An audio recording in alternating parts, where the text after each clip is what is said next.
तो कैसे हैं आप लोग? एग्जाम नजदीक है। चलिए आज बात करते हैं हम लोग सॉल्यूशन के अंदर जो भी ऑब्जेक्टिव टाइप क्वेश्चंस पूछे गए, कितने मार्क्स वाले, 2 मार्क्स वाले, 2009 से लेकर 2023 तक सारी की चर्चा करेंगे।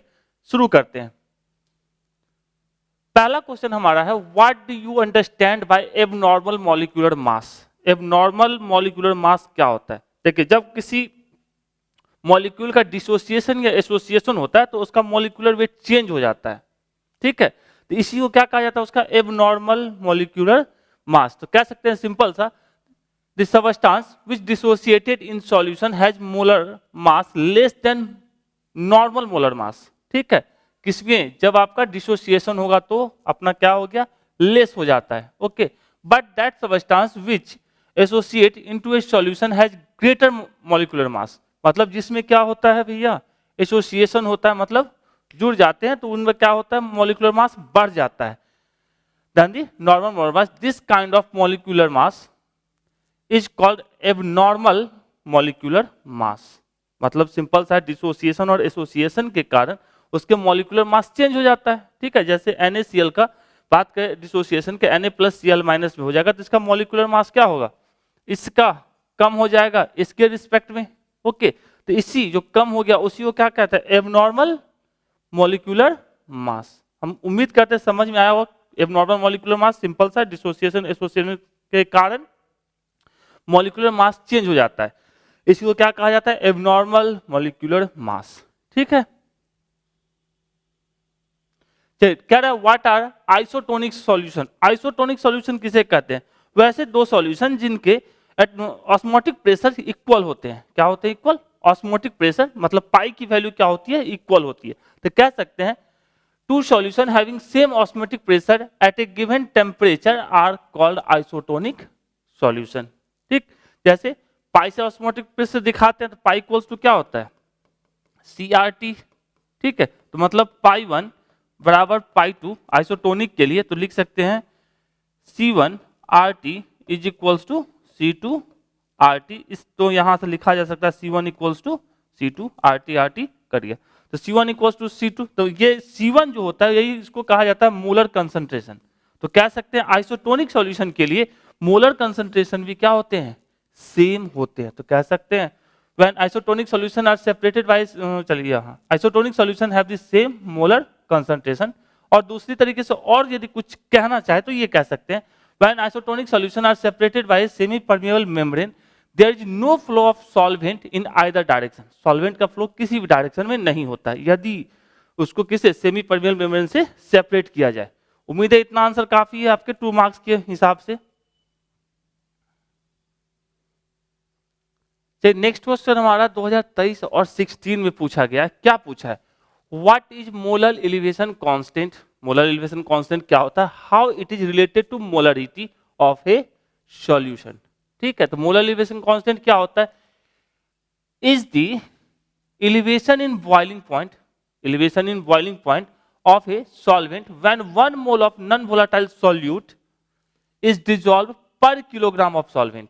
यदि 1 किलोग्राम सॉल्वेंट के अंदर कितने मोल पर केजी ग्राम के अंदर 1 मोल ऑफ सॉल्यूट यदि डिसॉल्व किया जाएगा तो उसके बॉइलिंग पॉइंट टेम्परेचर में जो एलिवेशन होगा, ठीक है, बॉइलिंग पॉइंट में जो एलिवेशन होगा उसी को क्या कहा जाता है? Molar elevation constant.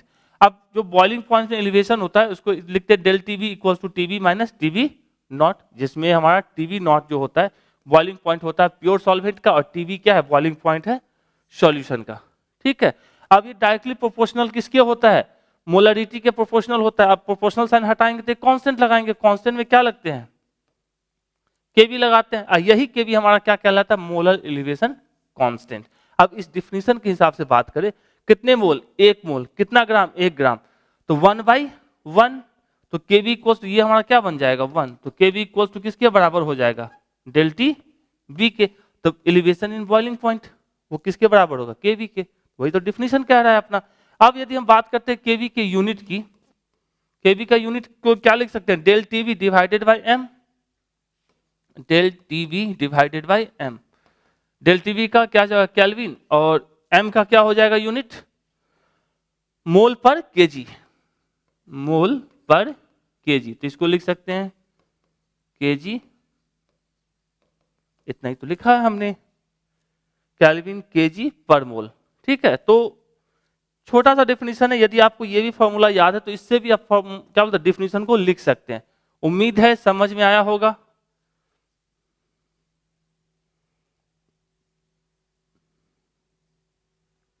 चलिए नेक्स्ट क्या है, give an example of solution of A gas in solid. इसका ईयर नहीं दिया हुआ है।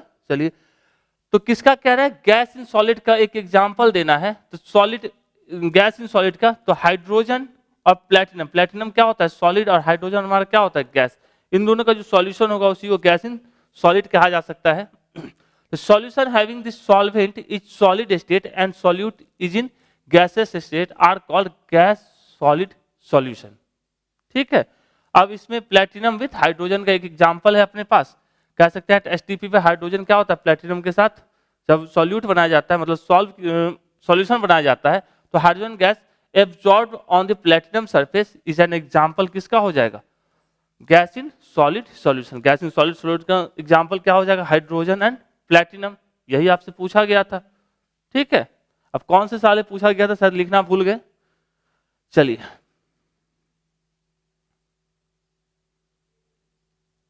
Next, what are ideal and non ideal solution. देखिए ये तो सबको पता है, जो राउट लॉ को फॉलो करता है वो आइडियल सॉल्यूशन होता है, जो फॉलो नहीं करता है वो नॉन आइडियल सॉल्यूशन होता है। ठीक है, ये तो एकदम दिमाग में घुसा हुआ रहना चाहिए। तो सिंपल सा कह सकते हैं ideal solution solution which obvious route law over the entire range of concentration and temperature and during the formation of which neither enthalpy change or nor volume change। मतलब इसमें जो सॉल्यूशन के अंदर जब बनेगा उस समय ना ही इसका इंथैल्पी चेंज होगा ना ही इसका वॉल्यूम चेंज होगा। ठीक है, तो उसको क्या कहते हैं ideal solution. Non ideal solution जो फॉलो नहीं करता है, do not obey Raoult's law को जो फॉलो नहीं करता है। दूसरा चीज change in enthalpy and change in volume during किसके their formation are known as non ideal. मतलब यहाँ पे आइडियल केस में चेंज इन इंथैल्पी जीरो था और चेंज इन वॉल्यूम भी जीरो था, जबकि नॉन आइडियल केस में आपका चेंज इन इंथैल्पी और चेंज इन वॉल्यूम जीरो नहीं होगा, मतलब वो बदलेगा। ठीक है, जैसे इसके एग्जांपल ऑब्जेक्टिव में भी एक क्वेश्चन था अपने पास कि इसमें से पहचानिए भैया आइडियल सॉल्यूशन कौन सा है। शायद यही एग्जांपल वहां भी हमने लिया था, मतलब वहां भी था एग्जांपल। तो जो एक जैसे दिखते हैं उसको आइडियल सॉल्यूशन कहा जाता है। तो जैसे बेंजीन और टॉलिन हमारे क्या है आइडियल के एग्जांपल, जबकि इथर और अल्कोहल हमारे क्या है नॉन आइडियल। ठीक है, तो डेफिनेशन के अंदर हमने पूरी कोशिश की है कि जितना आपको चाहिए उससे ज्यादा हो, कम नहीं होना चाहिए।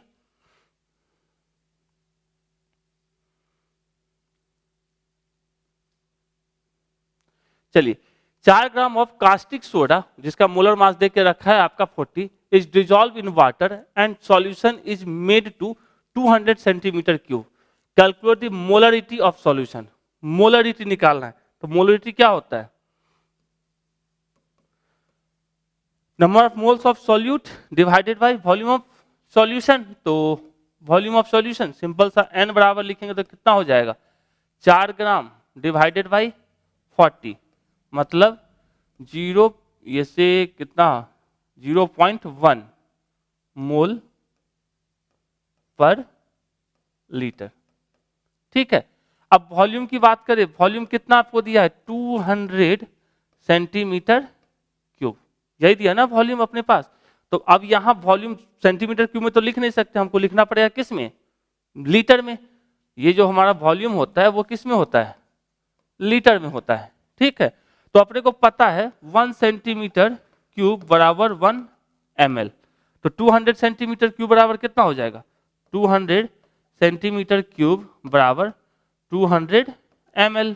डेसी सेंटीमिली इसको लिखा जा सकता है 0 बाद में लिखते हैं 200 इंटू 10 पे पावर -3 लीटर। तो ये हमारा हो जाएगा 0.2 लीटर।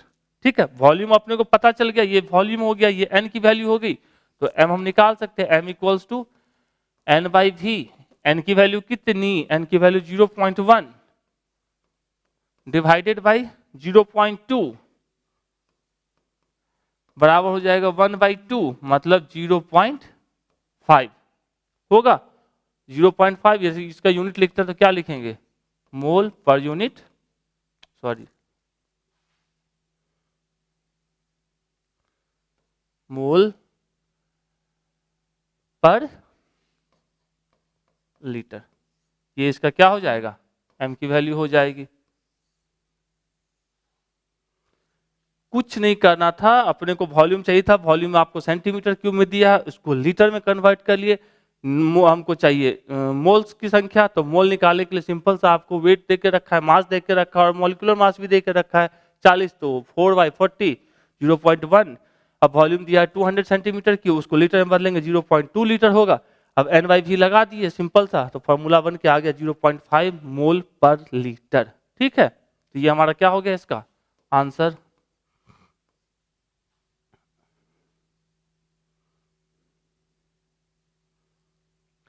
साथ कह रहा है state colligative properties of dilute solution, write down the different type of colligative properties. पहले तो आपको बताना है कि कॉलिगेटिव प्रॉपर्टीज के बारे में, उसका जो जो टाइप्स हैं उसके बारे में आपको बताना है। ठीक है, ये कब पूछा है, 12 और 21 में।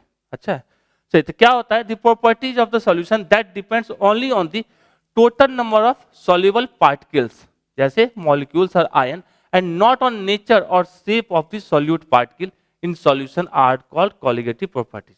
तो सिंपल सा है, the properties of the solution that depends only on the total number of soluble particles, जैसे मॉलिक्यूल और आयन। और किस पे डिपेंड नहीं करता है, सिंपल सा सॉल्यूट पार्टिकल के ऊपर, not on nature and shape of the solute particles in solution is called colligative properties. ठीक है, इसके अपने क्या बोलते हैं, इसके 4 टाइप्स होते हैं अपना, relative lowering of vapour pressure, elevation of boiling point, depression in freezing point and osmotic pressure. तो इतना सा पूछा गया है, इतना सा आप लिख के आएंगे। ओके, तो आपका 2 मार्क्स के क्वेश्चन बनते हैं।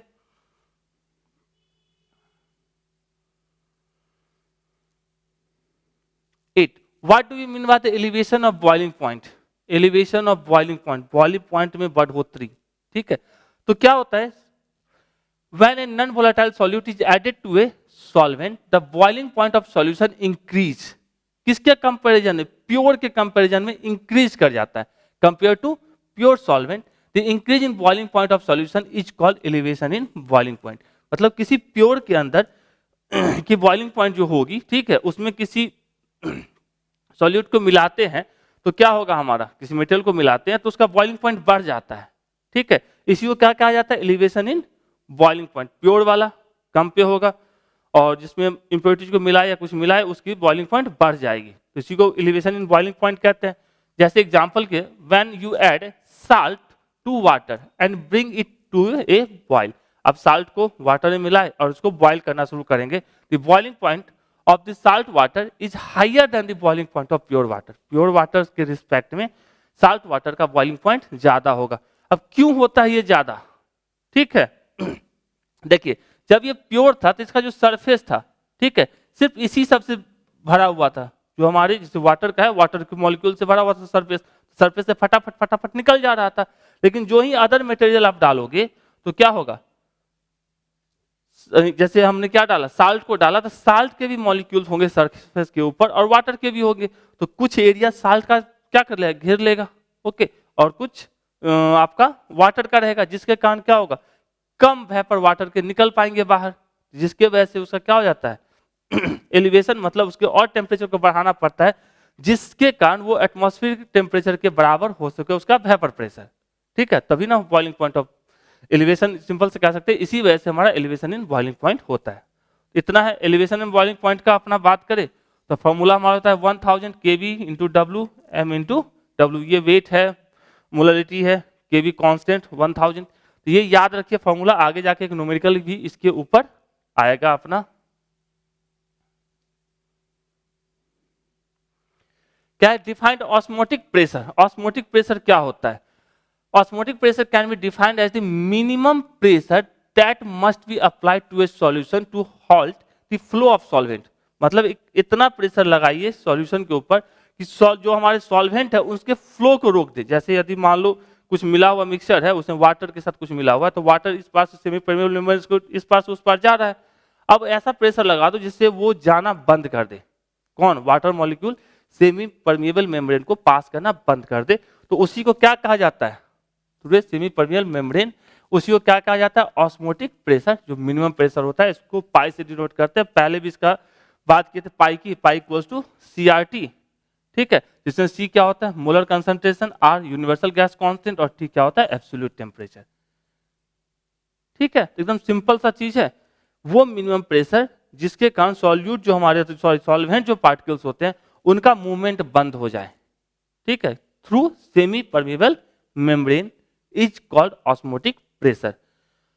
डिफिनीशन लिख लेते हैं, फॉर्मूला लिख लेते हैं, और दूसरा चीज it is a colligative properties and is depends on the concentration of solute particle in the solution, solute particle के कंसंट्रेशन पे डिपेंड करता है। ओके, तो इतना 9th का। नेक्स्ट क्या कर रहा है, why does vapour pressure of liquid decreases with addition of a non volatile solid solute. ठीक है, यदि किसी में नॉन वोलेटाइल सॉलिड सॉल्यूट को ऐड करते हैं तो इसका प्रेशर वेपर प्रेशर डिक्रीज क्यों करता है। अभी जस्ट पीछे भी समझाए थे कि जैसे ये प्योर है जिस टाइम में, उसमें सारा का सारा जो कहानी अपना है ये किसके, ये पार्टिकल ही सिर्फ है, ये इजिली इस सरफेस से बाहर निकल सकते हैं, ठीक बात है। लेकिन जो ही इसमें कुछ और मॉलिक्यूल डाल दिए, जैसे ये वाला येलो वाला जो देख रहे हैं ये डाल दिए, ये क्या करेगा, कुछ एरिया को ये पकड़ लेगा, ओके, उस एरिया से वाटर मॉलिक्यूल्स जो होंगे उसको निकलने नहीं देगा। तो स्वाभाविक सी बात है, वाटर मॉलिक्यूल्स कम बाहर निकलेंगे तो प्रेशर कम बाहर बनेगा, तो उसको और हीट करने की जरूरत पड़ेगी, तो वेपर प्रेशर क्या हो जाएगा हमारा, वेपर प्रेशर डिक्रीज कर जाएगा। ओके, क्यों, सिंपल सा लिख सकते हैं, when a non volatile solute is added to a solvent the vapor pressure of the resulting solution is lower than the vapor pressure of pure solvent। होता है, ठीक है, यही पूछा जा रहा है। This is because the surface area is partially occupied by the non-volatile, जैसे ये हमारे जो येलो येलो वाले जो दिख रहे हैं, non-volatile solute molecule and partially by solvent molecule, कुछ हरे वाले से कुछ पीले वाले से, ठीक है, molecule। Due to this the rate of evaporation is lowered, मतलब जिसके कारण क्या होता है, अब बाहर ही जगह ही कम है निकलने का। मान लो एक गेट है, पहले 4 गेट थे, 4 लोग एक बार में निकल रहे थे, अब गेट कितने हैं, 2 ही गेट है, तो 2 ही मॉलिक्यूल ने एक बार में निकलेगा, ठीक है, तो जगह कम हो गया, ये येलो येलो वाले बाबू साहब सब आ गए, वो जगह छेक लिए तो हरा वाला कम निकल रहा है, तो स्वाभाविक वेपर प्रेशर डिक्रीज कर जाएगा।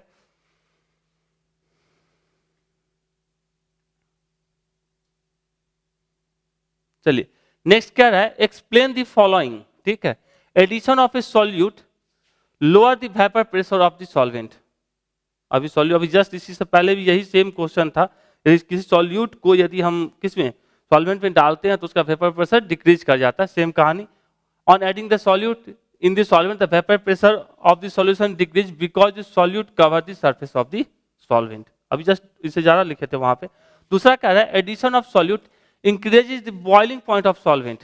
अब बॉइलिंग पॉइंट क्यों इंक्रीज करता है, देखो अब उतने टेम्परेचर पे ये बहुत कम लोग निकल पा रहे हैं, तो यहाँ से क्या करना पड़ेगा, ज्यादा एनर्जी देना पड़ेगा, ज्यादा जोर से पुश मारेंगे तब तो उतने ही टाइम में ज्यादा लोग निकल जाए, तो जिसके कारण क्या है कि सरफेस वेपर प्रेशर क्या हो गया, डिक्रीज कर गया, तो ज्यादा हीट की जरूरत पड़ती है, ज्यादा हीट की जरूरत पड़ेगी तो बॉइलिंग पॉइंट क्या हो जाएगा, बढ़ जाएगा। तो वही बात है, on adding a non volatile solute the vapour pressure of the solvent is lower, ठीक है, therefore it has to be heated to a higher temperature to bring the vapor pressure to the level of atmospheric pressure।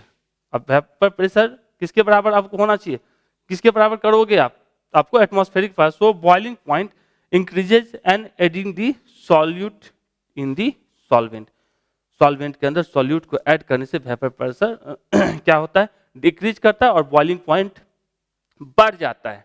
Okay, क्यों, क्योंकि surface area वो ज्यादा सेक लेता है, तो कम vapour निकलते हैं तो ज्यादा हीट की जरूरत पड़ेगी, ज्यादा हीट की जरूरत पड़ेगी तो उसका टेम्परेचर बढ़ जाएगा, इसलिए बॉइलिंग पॉइंट की टेम्परेचर बढ़ जाती है, ठीक है।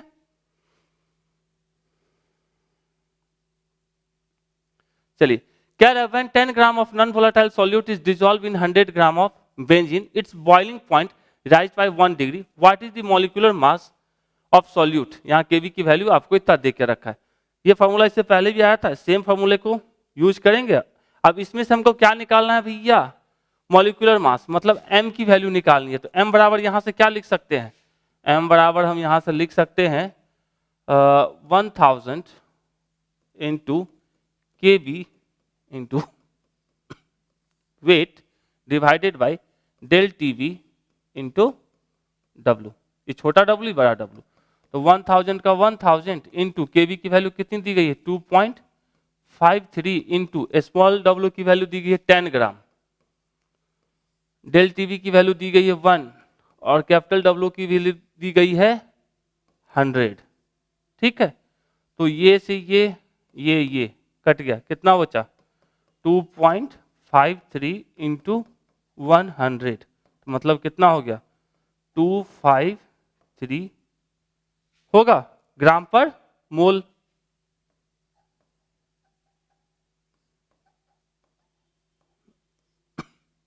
टू 253 ग्राम पर मोल। तो 11 में पूछा था, 16 में पूछा था, मतलब इससे बड़े बड़े क्वेश्चन तो ऑब्जेक्टिव में थे नहीं, मतलब इतने छोटे छोटे क्वेश्चन सब्जेक्टिव में, अच्छी बात है।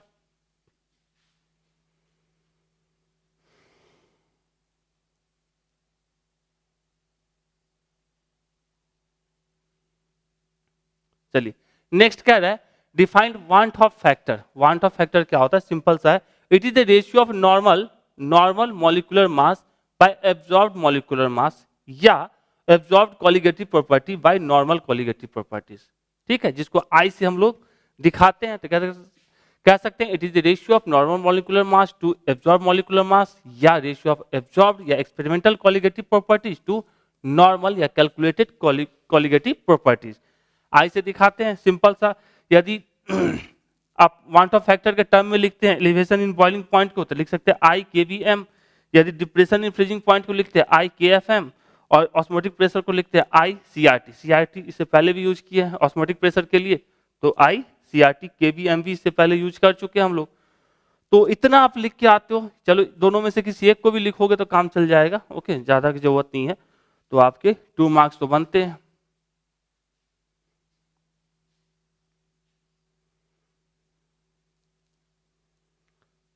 चलिए 14 क्या है, डिफाइन हेनरी लॉ।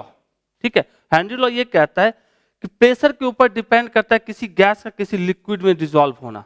जैसे अब जैसे ये कोका कोला का बोतल ऐसा ही थोड़ी ना रखा हुआ है पीने के लिए, उसमें आप देखते होगे ढक्कन खोलते हैं तो क्या होता है, फस से आवाज आती है। क्यों आती है भैया, क्योंकि उस लिक्विड के अंदर हाई प्रेशर में कार्बन डाइऑक्साइड को डिसॉल्व किया गया है, लेकिन जो ही ढक्कन खुला तो मतलब प्रेशर रिलीज हो गया तो गैस निकल गई, उसके बाद दोबारा आप पियोगे वो वाला मजा नहीं आने वाला है, ना ही उतना फिर आने वाला है। ठीक है, तो कह सकते हैं the mass of the gas dissolve in given volume of liquid at a constant temperature is directly proportional to the applied pressure. जितना ज्यादा प्रेशर होगा उतना ज्यादा मास डिसॉल्व होगा, तो लिख सकते हैं m is directly proportional to p। The solubility of any gas in particular liquid increases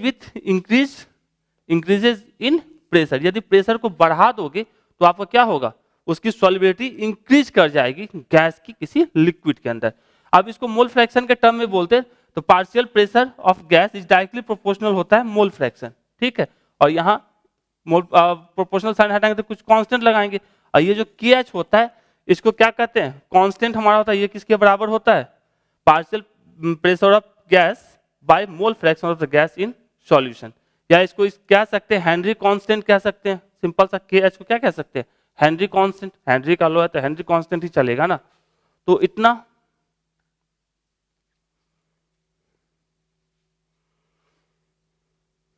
चलिए 15 कह रहा है how is molarity of solution different from molarity.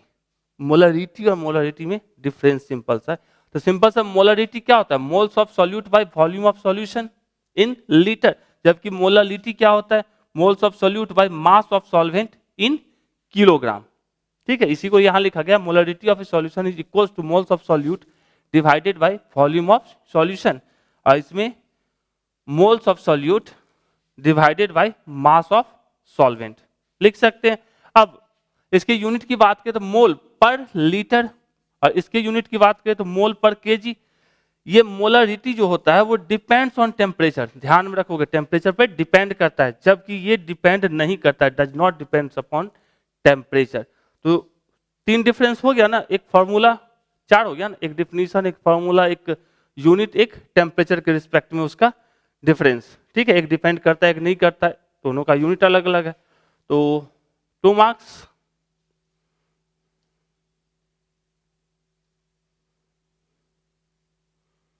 Next, discuss routes law of relative lowering of vapour pressure. Lowering of vapour pressure already पढ़ चुके हैं, तो relative lowering की बात करें तो क्या सकते हैं, relative lowering in vapour pressure of an ideal solution containing the non-volatile solute is equals to the mole fraction of solute at given temperature। जो रिलेटिव लोडिंग होती है वो मोल फ्रैक्शन के इक्वल होती है। तो सिंपल सा कह सकते हैं रिलेटिव लोडिंग का मतलब क्या है, P not minus P S by P not pure के लिए और सॉल्यूशन के लिए वो किसके मोल फ्रैक्शन के इक्विवेलेंट होता है। Mole fraction equals to N by N plus capital N, solute और सॉल्वेंट के लिए। ओके, तो कहते हैं relative loading in vapour pressure is a colligative properties. ये कोलिगेटिव प्रॉपर्टीज होती है, ये भी आप लिख सकते हैं इसके साथ। तो सिंपल सा है, रिलेटिव लोडिंग किसके प्रोपोर्शनल होता है, किसके बराबर होता है, मोल फ्रैक्शन के। किसके मोल फ्रैक्शन, सॉल्यूट के मोल फ्रैक्शन। ठीक है, इससे पहले या आगे क्वेश्चन आएगा, एक क्वेश्चन और है जिसके अंदर आपको मोल फ्रैक्शन के बारे में पूछा गया है। ठीक है, तो वहां भी इसी फॉर्मूले को यूज किया, यहाँ भी उसी को यूज किया है। और लोअरिंग इन वेपर प्रेशर में क्यों होता है, ये इससे पहले जस्ट बात कर चुके हैं कि किसी नॉन वोलेटाइल सॉल्यूट को मिलाने से वेपर प्रेशर डिक्रीज क्यों करता है और बॉइलिंग पॉइंट इंक्रीज क्यों करता है, इसकी बात किए हैं अपन लोग, अभी जस्ट पीछे किए हैं।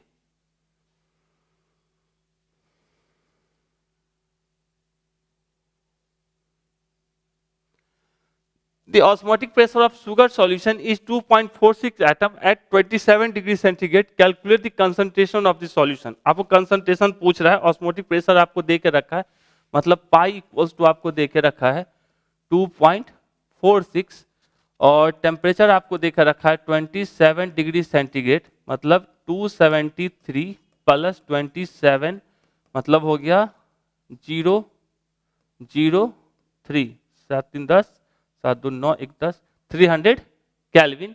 तो आपको पूछा है कंसंट्रेशन, तो हम लोग जानते हैं टी पता है, ये पता है, और किसका दिया, शुगर का। शुगर का क्या बोल रहा है, ऑस्मोटिक प्रेशर आपको दे के रखा है। चलिए हम लोग क्या जानते हैं, osmotic pressure pi equals to C R T. तो यहां से सी बराबर ही पूछा जाए तो pi by R T. Pi की वैल्यू कितनी दी गई है, 2.46 divided by I 0.0821 into temperature 300 kelvin. ठीक है, इसको सॉल्व करेंगे तो 2.40 ये आ जाएगा 0.099 मोल पर लीटर।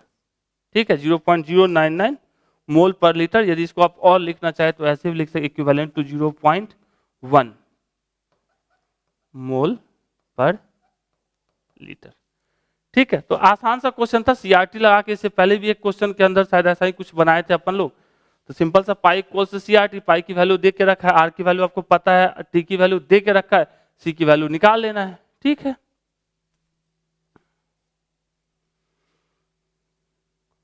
चलिए एक्सप्लेन मोल फ्रैक्शन। इससे पहले भी एक जगह फॉर्मूला यूज किए थे मोल फ्रैक्शन का। तो मोल फ्रैक्शन क्या होता है, सिंपल सा, the ratio of number of moles of one component of the solution to the total number of moles, total number of moles all of the component in the solution. मतलब यदि किसी solution में दो component है तो जिसका भी निकालना उसका मोल डिवाइडेड बाय दोनों कंपोनेंट का मोल का सम। यदि हमको मान लीजिए n जो है हमारा वो सॉल्यूट का मोल है और कैपिटल N जो हमारा है वो सॉल्वेंट का मोल है, तो हमारा सॉल्यूट का, ठीक है, मोल फ्रैक्शन क्या होगा, सॉल्यूट हमारा स्मॉल n है तो small n by n plus n। ठीक, कैपिटल N क्या हमारा सॉल्वेंट का है तो सॉल्वेंट के लिए capital N by n plus n। अब दोनों के यदि आप जोड़ते हो तो जोड़ोगे तो क्या होगा, इस सम क्या होगा 1, तो कह सकते हैं सम ऑफ मोल फ्रैक्शन इज 1। चूंकि दोनों मोल बाई मोल है तो क्या होगा, यूनिटलेस एंड डायमेंशनलेस। और mole fraction does not depends upon the temperature, ये भी याद रखिएगा, मोल फ्रैक्शन टेम्परेचर पर डिपेंड नहीं करता है। तो उम्मीद है समझ में आया होगा। 2014 2 मार्क्स में।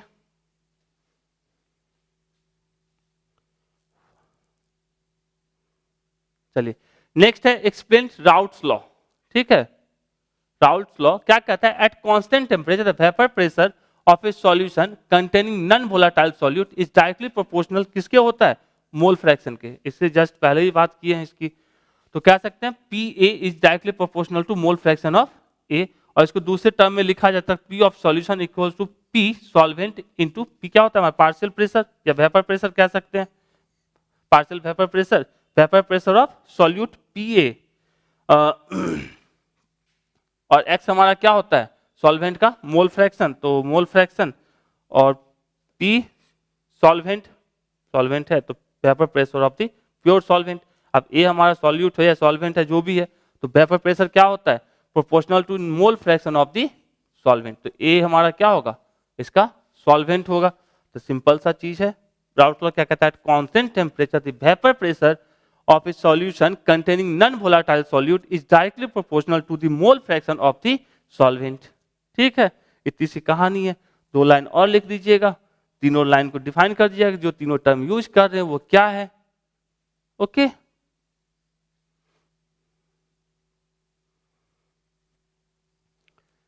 नेक्स्ट हमारा क्या है calculate the osmotic pressure of 5% of solution of urea at 273 kelvin. सबसे पहले आपने वो क्या दे के रखा वो देखते हैं, T इक्वल्स टू 273 केल्विन दे के रखा है और 5% यूरिया, इसका मतलब है कि 5 gram urea in 100 centimetre cube of solution.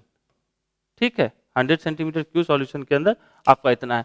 और यूरिया का हम लोग जानते हैं, यूरिया का जो m की वैल्यू होती है वो होती है 60 ही होती है ना, 60 ग्राम पर मोल।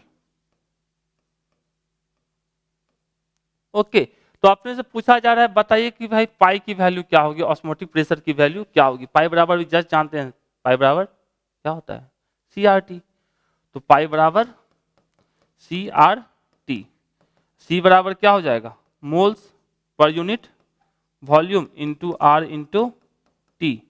मोल्स के लिए अपने को कितना 8 ग्राम कितना है 5 ग्राम, ठीक, और कितना है इसका molecular weight 60, 5/60 divided by volume 100 centimetre cube को लिख सकते हैं। अब यदि हम वॉल्यूम की बात करते हैं तो वो लिखा हुआ है 100 सेंटीमीटर क्यूब, तो मतलब 1 ml बराबर 1 सेंटीमीटर क्यूब, तो ये हमारा हो जाएगा 100 ml मतलब 0.1 litre divided by 0.1 into 0.0821 into 273। अब इसको यदि हम सॉल्व करते हैं तो लिख सकते हैं 5/6 इंटू 0.0821 इंटू 273। और सॉल्व करने पे कितना आता है भाई, या तो 18.68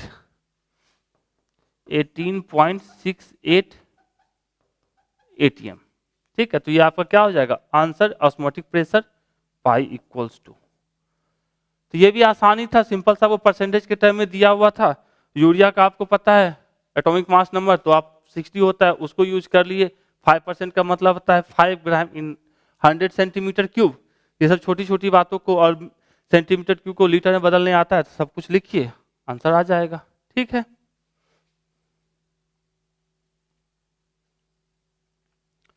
नेक्स्ट हमारा क्या, what is reverse osmosis. Reverse osmosis क्या होता है, ठीक है, इसका देखिए प्रैक्टिकल यूज किया जाता है। जो अपना साल्ट वाटर होता है उसमें से वाटर को, प्योर वाटर को प्यूरिफाई करने मतलब बाहर निकालने में साल्ट वाटर से। ठीक है, इसका बेस्ट एग्जांपल है तो कह सकते हैं the process of movement of solvent जैसे साल्ट वाटर के अंदर सॉल्वेंट कौन होगा वाटर होगा, solvent through a semi permeable membrane from the solution to the pure solvent by applying excess pressure on the solution side. Solution side में जो excess pressure लगाएंगे तो हमारा क्या होगा, तो सॉल्वेंट होगा वो सेमी परमेबल मेम्ब्रेन से उस साइड चला जाए। ठीक है, मतलब प्योर वाटर की तरफ चला जाए। By applying excess pressure is called reverse osmosis. Okay, reverse osmosis is a water purification process that use a semi permeable membrane जैसे drinking water purified from sea water. Sea water मतलब नमक वाला पानी, salted water, उसमें से water molecule को निकालने के लिए हम लोग क्या यूज करते हैं, रिवर्स ऑस्मोसिस का यूज करते हैं। ओके, तो सिंपल सा एक्स्ट्रा प्रेशर लगाए, ये जो हमारे वाटर मॉलिक्यूल थे वो क्या हो गए, सेमी परमेबल मेम्ब्रेन से उस पार चले गए, तो इसी को क्या कहा जाता है, रिवर्स ऑस्मोसिस।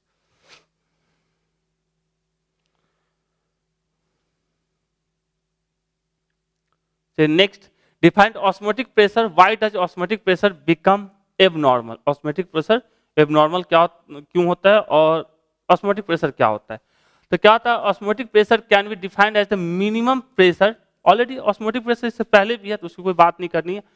अब एबनॉर्मल क्यों होता है, क्योंकि डिसोसिएशन और एसोसिएशन के कारण क्या होता है, हमारा एबनॉर्मल होता है सॉल्यूट, जब वोलेटाइल होता है तब एबनॉर्मल होता है, और सॉल्यूट बिकम इलेक्ट्रोलाइट तो भी हमारा क्या होता है, एबनॉर्मल। ऑस्मोटिक प्रेशर ऑलरेडी जानते हैं, सीआरटी ऑलरेडी से पहले अपन लोग इस क्वेश्चन के अंदर ऑस्मोटिक प्रेशर के बारे में कर चुके हैं।